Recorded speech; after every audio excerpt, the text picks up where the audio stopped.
Bien, comenzamos con la unidad 1, que es oscilaciones mecánicas en el contexto de las ondas sísmicas y sus efectos. Este es el primer eje temático y el primer tema de este eje temático es el 1.1, que es ondas sísmicas. Bien, antes de entender estas cuestiones de ondas sísmicas, tenemos que entender algunas características importantes, la definición de las ondas sísmicas, cuáles son las partes de una onda, como la cresta, el valle, amplitud, nodo y longitud de onda, cómo se clasifican según la fuente de emisión de la onda, otra de las características más bien es la rapidez de onda, el movimiento ondulatorio periódico, vamos a ver qué es la frecuencia y qué es el periodo, vamos a definir cómo es la energía de una onda periódica, qué es el principio de superposición, cuando hay dos o más ondas interactuando en un mismo medio. Vamos a definir qué pasa con eso, qué son las ondas estacionarias y algunos efectos que pueden generarse en estos fenómenos. Primeramente, la definición de onda es la propagación de una perturbación de alguna propiedad del espacio. ¿Qué significa esto? Que va a haber una perturbación aquí en estos anagramas. Lo que vemos son diferentes ejemplos. En los primeros tres de arriba vemos que se ocasiona una perturbación, por ejemplo, en la cuerda que tenemos aquí. Hay una perturbación debido al movimiento de la mano y empieza a perturbarse ya, propagarse a través de un medio. Aquí la perturbación es ocasionada por el golpeteo de la mano y el medio que se perturba, en este caso es el agua, la onda de agua que se genera aquí. Aquí lo que tenemos es un bajo eléctrico, visto desde el brazo, se genera una perturbación y se genera a su vez una vibración, una onda en la cuerda, ocasionado por el movimiento de perturbación en la misma. Pero también entendemos que va a haber otro tipo de ondas. Aquí vemos una serie de diferentes conceptos.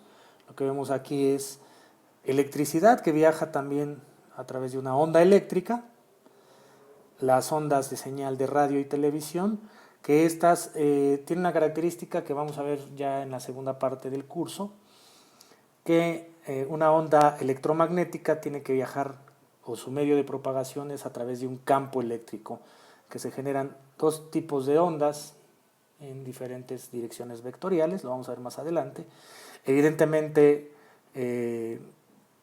estos serie de aparatos ya los conocemos, la telefonía celular, el Wi-Fi, los hornos de microondas, las señales de microondas, que son muy semejantes, los controles remotos que funcionan mediante una señal infrarroja, la luz, efectivamente también tiene diferentes características, se comporta como onda y se comporta como partícula, eso lo podemos ver más adelante, y también dentro de esas ondas electromagnéticas, que pueden ser las ondas de luz, existen ondas radioactivas, ¿no? La radioactividad emitida por cualquier tipo de material químicamente inestable que emita propiamente la radioactividad puede generarse rayos X o puede generar otro tipo de fenómenos dentro de la fisión y la fusión nuclear. Entonces, todos estos son perturbaciones que se mueven a través de un medio, pero lo que nos interesa es la onda mecánica. Y la onda mecánica es una perturbación física en un medio elástico. Entonces, debe de haber una perturbación de carácter física generada por alguna fuerza o alguna interacción de cuerpos, y otra de las condiciones es que debe existir un medio elástico, dando que la propiedad de elasticidad de los materiales que pueden tener la capacidad de deformarse y de regresar a su estado original. En este caso ya no pusimos las ondas electromagnéticas que vimos en la diapositiva anterior. Entonces vemos que evidentemente es una perturbación de algo físico que se propaga en un medio elástico. Entonces sabemos que esta cuerda tiene ciertas características para poder permitir que se mueva. Una de ellas es la elasticidad, vuelve a su estado original. El agua que está en estado líquido también tiende a buscar estar en su estado original. Si está en reposo, pues buscará volver a estar en ese estado de reposo, pero también se considera un medio elástico, así como el sonido en el aire, ¿no? Que también viaja a través del aire y el aire es un medio elástico. Si no existiera aire, el sonido no se puede propagar en el espacio. Y aquí el medio elástico será la cuerda, que a su vez esta vibración mecánica se convierte en sonido que viaja a través del espacio.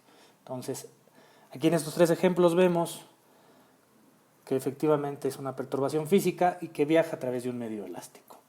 ¿Cuáles son las partes de la onda? Muy importantes entenderlas. Será el nodo, que es la parte media de una... Aquí tenemos una onda senoidal, como lo vieron en su curso de quinto. Es una onda senoidal en donde cuando pasa otra vez por el origen longitudinal se le va a llamar nodo.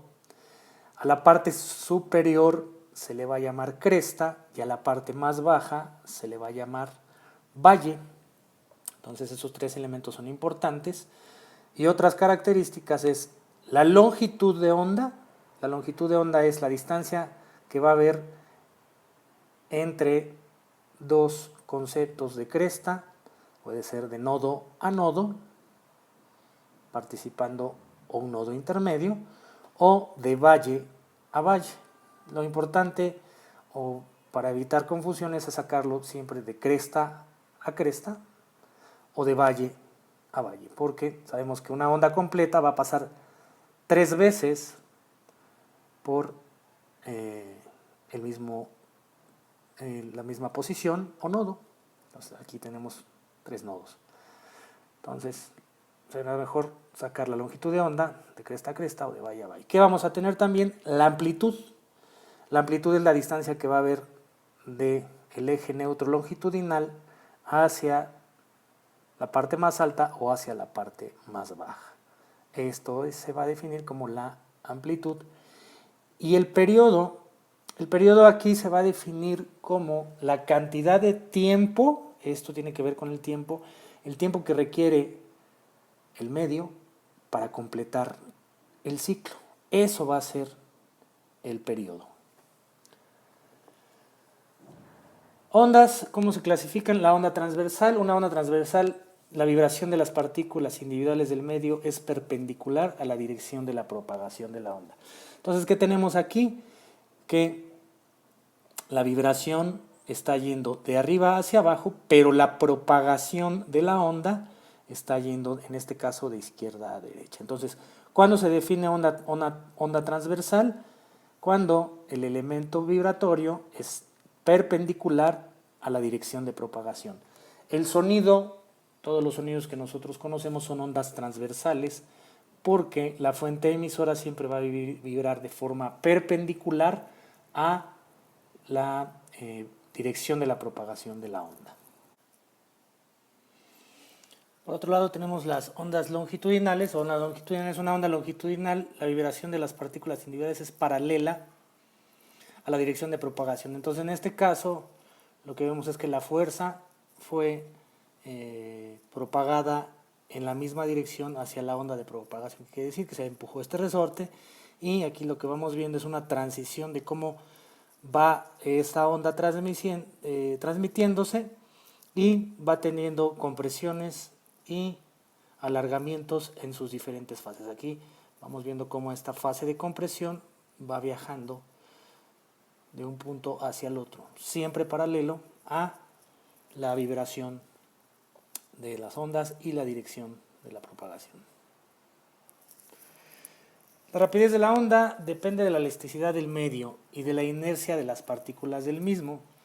Los materiales más elásticos producen mayor fuerza de restitución cuando se distorsionan, y los materiales menos densos se resisten menos a moverse. En ambos casos, la capacidad de las partículas para propagar una perturbación a las partículas vecinas es mejor, y el pulso viajará en este caso a mayor rapidez. ¿Qué significa? Que si yo tengo un medio muy elástico, va a tener una mayor restitución de esa búsqueda de estar otra vez nuevamente en sus condiciones originales, y cuando tenemos menos densos los materiales se van a resistir menos a moverse. Como en el aire, lo que vemos cuando estamos en el aire, vemos una resistencia mucho menor a moverse que materiales más densos, como puede ser en el agua. En el sonido, un ejemplo es el sonido, ¿no?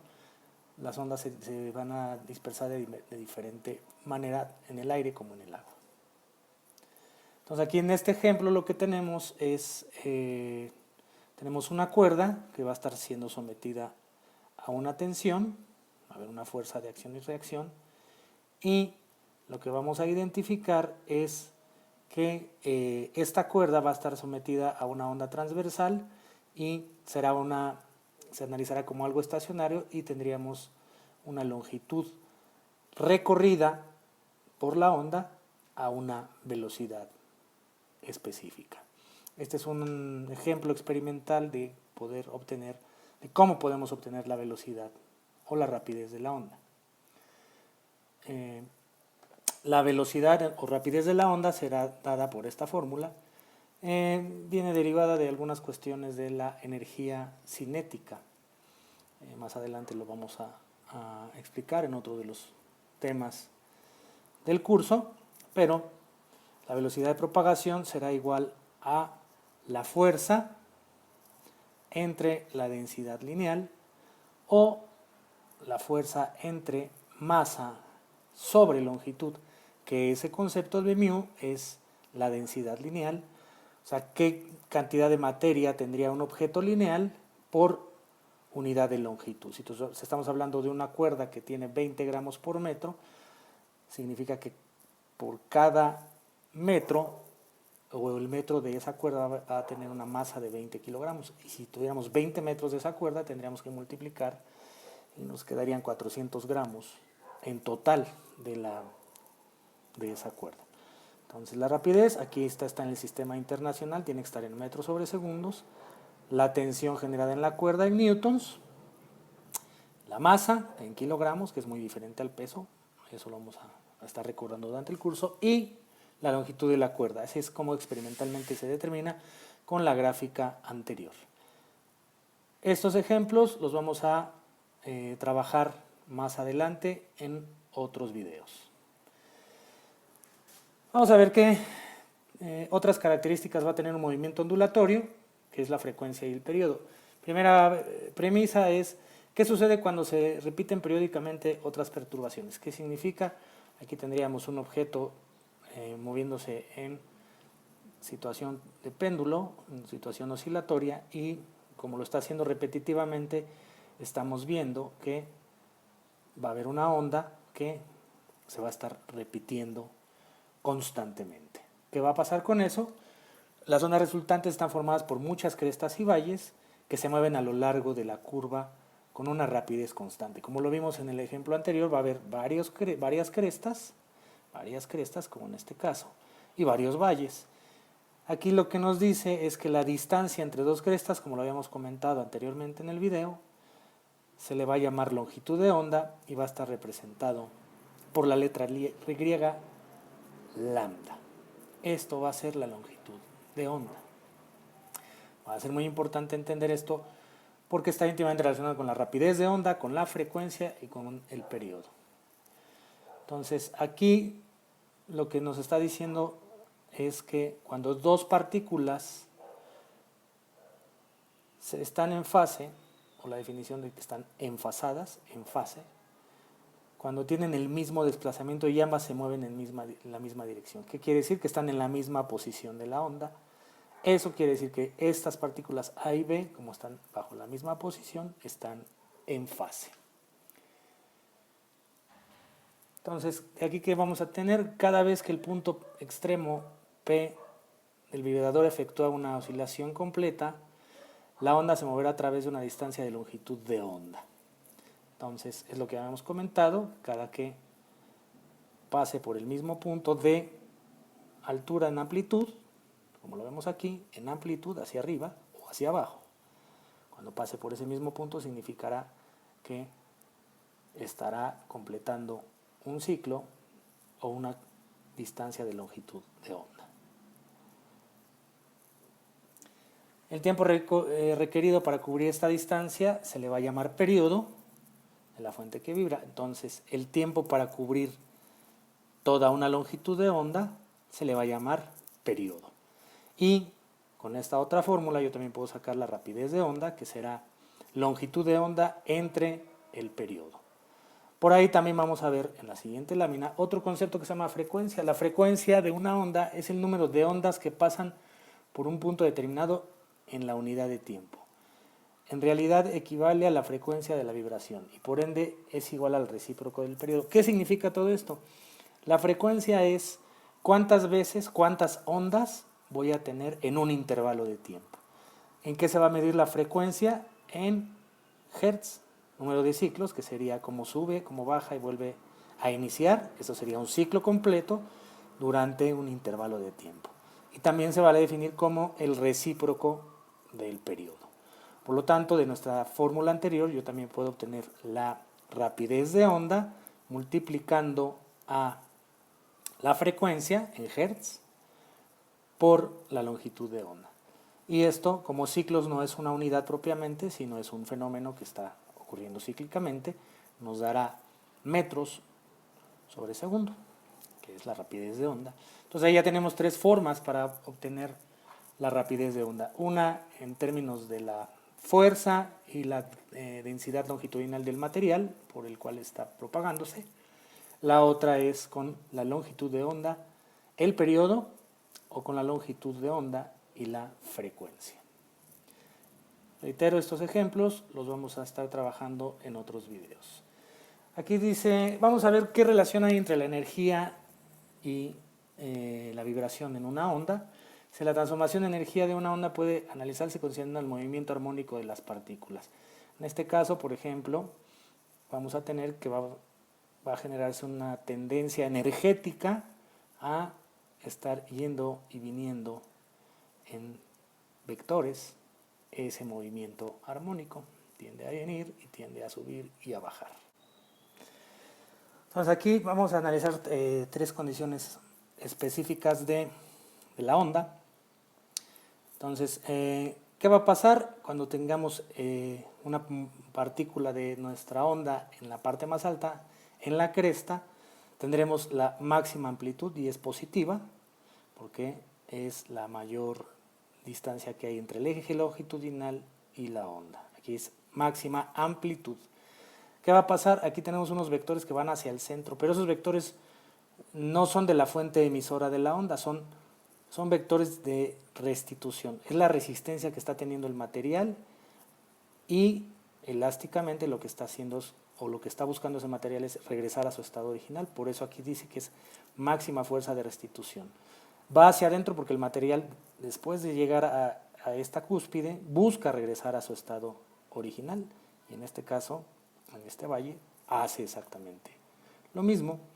¿Qué va a pasar en los nodos? Nuestra amplitud, como está pasando por el mismo eje longitudinal, será cero.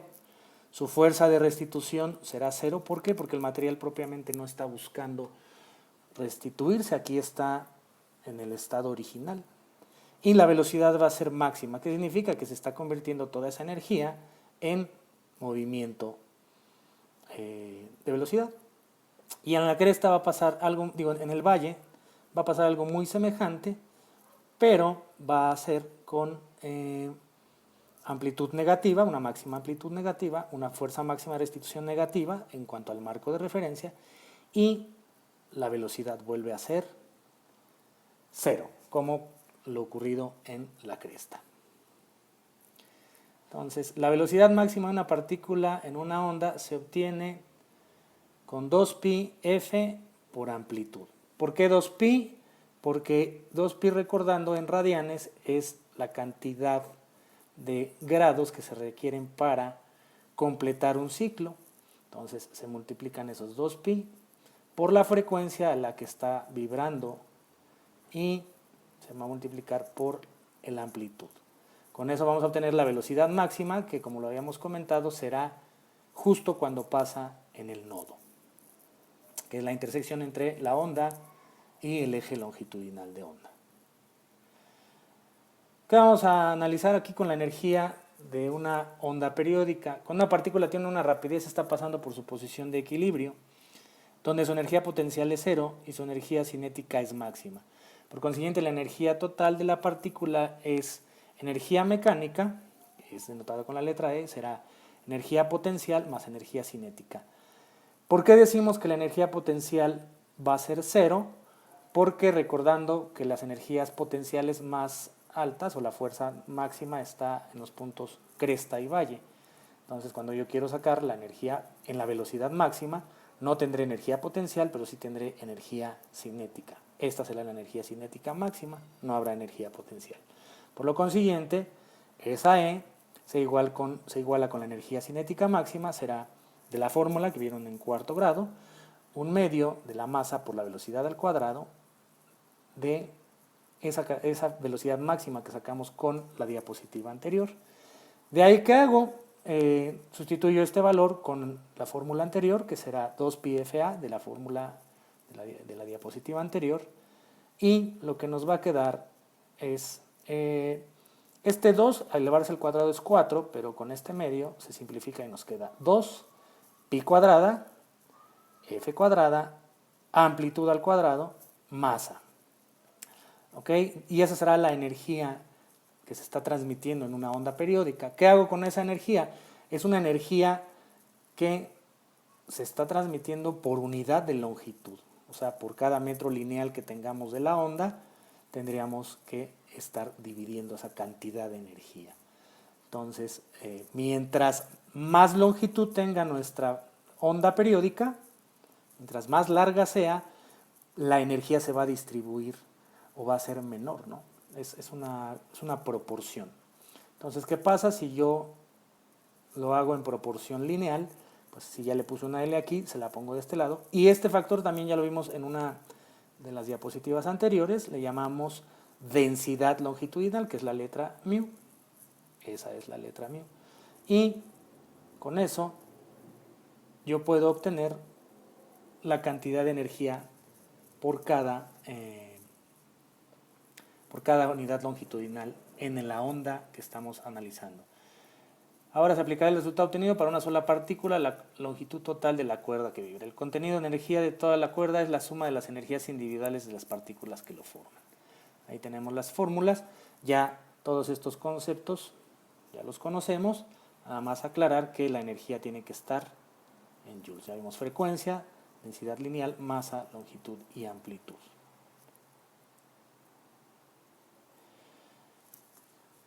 Aquí si suponemos que la onda viaja por una longitud L de una determinada onda con una rapidez v, el tiempo t necesario para que la onda recorra esta longitud es, aquí lo único que estamos haciendo es rapidez es igual a distancia entre tiempo, pero lo que hago es pasar dividiendo a la velocidad, paso multiplicando a t, y este tiempo es el necesario para recorrer esa longitud de onda. Entonces, de aquí que obtengo la potencia, recordando que es la cantidad de energía en un intervalo de tiempo. Yo sé que la potencia puede ser energía entre intervalo de tiempo.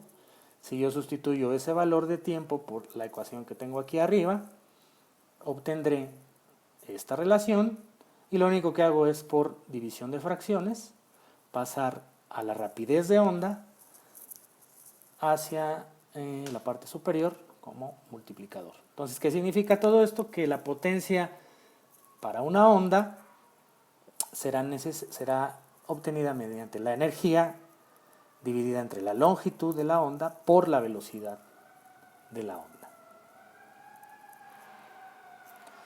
Si yo lo sustituyo en la ecuación de energía, lo único que va a pasar es que la longitud se va a simplificar y nos queda esta ecuación general para obtener la potencia en una onda. La potencia será igual a 2 pi cuadrada, frecuencia al cuadrado, está en hertz como lo dice ahí, amplitud en metros, densidad de material que será masa entre longitud y velocidad o rapidez de onda. Principio de superposición: cuando dos o más ondas existen simultáneamente en el mismo medio, el desplazamiento resultante en cualquier punto en el instante de la suma algebraica de los desplazamientos de cada onda. ¿Qué significa eso? que yo puedo tener dos ondas, tengo esta onda en línea continua y tengo esta onda en línea discontinua.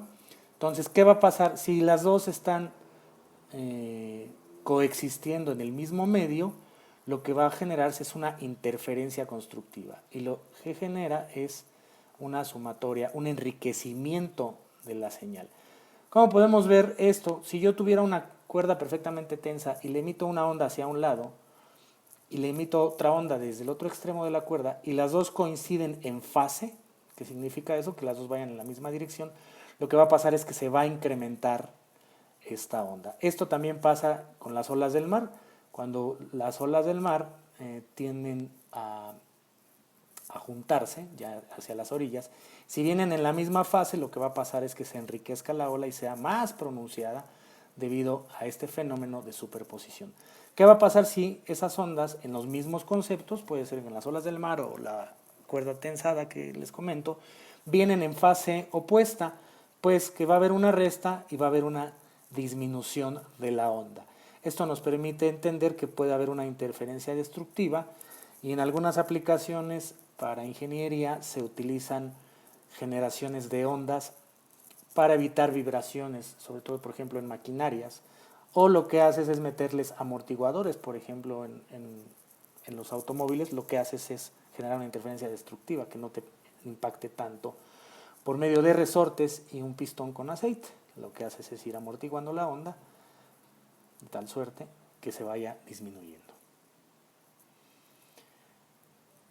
Vamos a hablar de las ondas estacionarias. Las ondas estacionarias son ondas que viajan a través de un medio, pero tienen fronteras establecidas. Dice, si un pulso llega a una cresta y se refleja como un valle, pero en la dirección opuesta y viceversa. ¿Qué significa este primer concepto? Yo tengo una frontera fija, esta onda viene con una fase hacia arriba, va a llegar hacia arriba, va a chocar aquí y lo que va a pasar es que va a cambiar su dirección, va a ir ahora en términos de un valle. Esa es la primera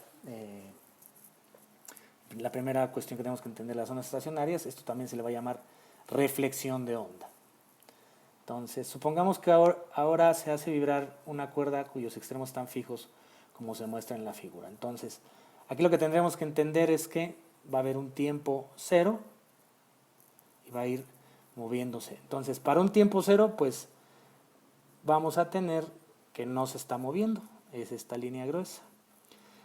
A la razón de un tiempo de un cuarto, lo que estamos viendo es que entra la onda, va hacia esta dirección, donde estamos viendo esto, aquí arriba, la línea continua, va a ser en esta dirección, choca y va a regresar,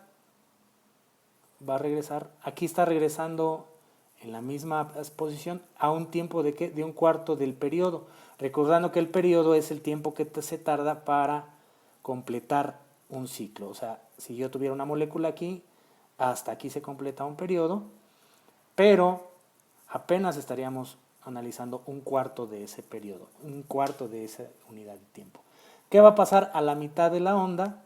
Pues a la mitad de ese tiempo vuelve a estar en esta línea el objeto.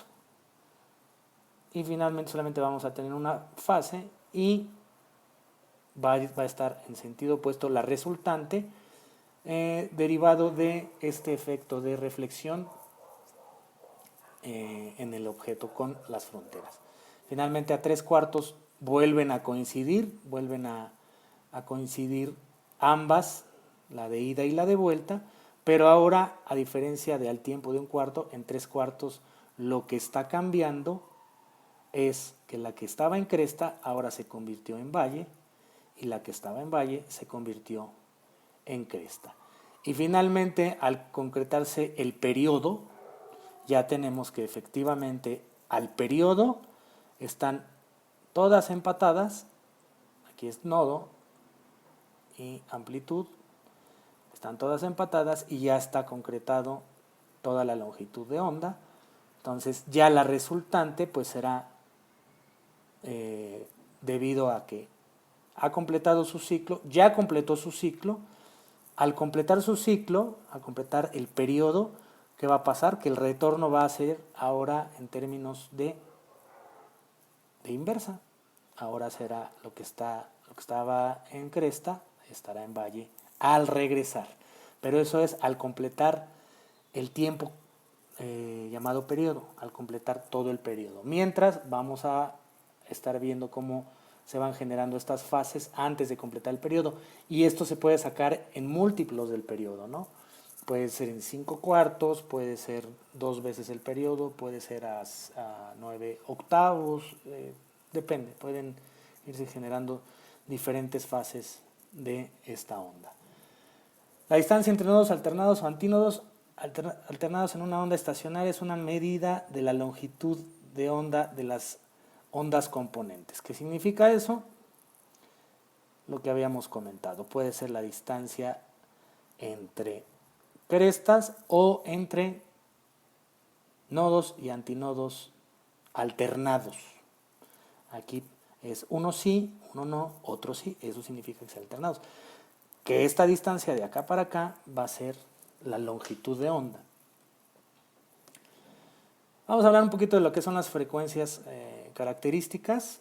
Aquí lo que vamos a hacer es entender que la longitud de onda en este primer momento, pues solamente sería 2 veces esta longitud, ¿no?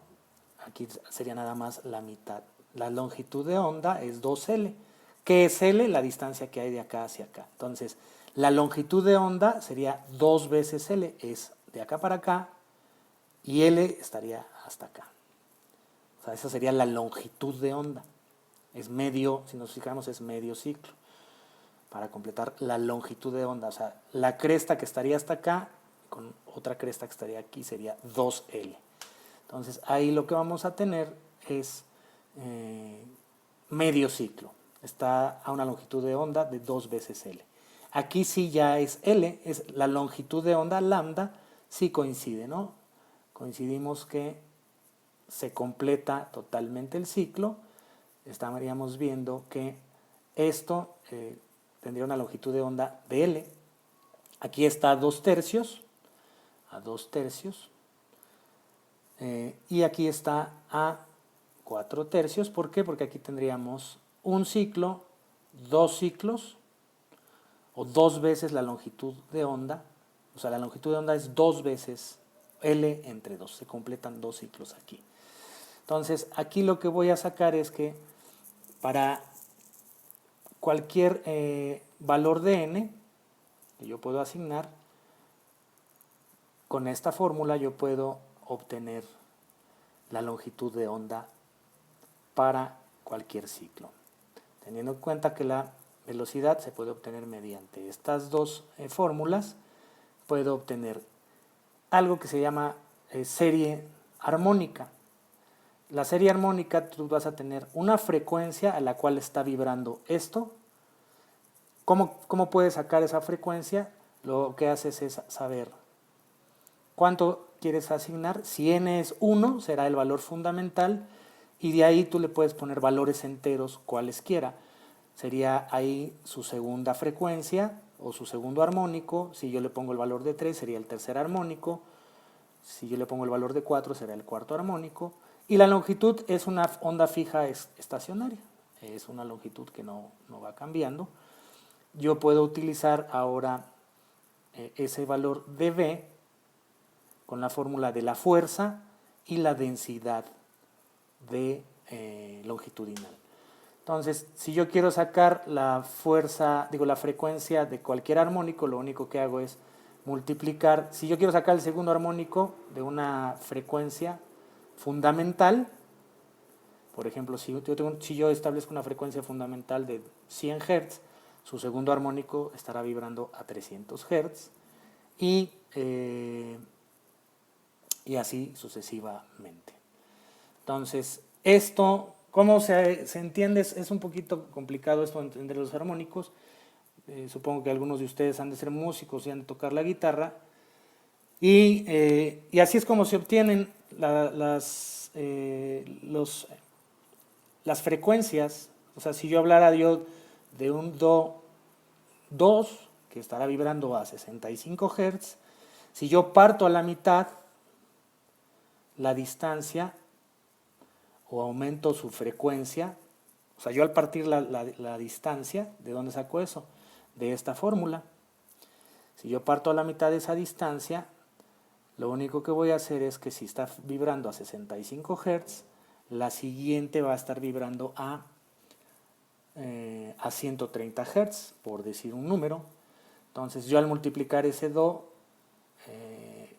por 2 voy a obtener el segundo armónico, que para los músicos le llamamos la octava, que es un tono, toda una escala hacia arriba, sería de aquí hacia acá. Si yo lo multiplico por 3, el tercer armónico musicalmente hablando es el Sol, que es la quinta justa.